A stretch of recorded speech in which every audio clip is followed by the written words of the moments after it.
loob. Ito ang sabi ng Panginoon, think of Him.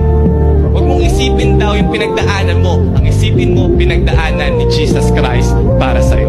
Kasi kapag ang focus mo, lagi ang pinagdadaanan mo, hindi mo makikita yung strength na meron ka kay Jesus Christ. I can do all things, not because of my strength. I can do all things because of Christ who strengthens me. Kaya kapag ako ay nanghihina, titingnan ko lang kung ano ang strength ni Jesus Christ. Kung si Jesus Christ, He could resurrect from the dead. That is also the strength that God has given me. If Jesus Christ could heal the sick, if Jesus Christ could withstand all that bleeding, yung pinagdadaanan ko na to, wala to sa pinagdaanan ni Jesus Christ. I have a strength that could conquer every fear, conquer every doubt. Therefore, I have a strength stronger than my problem.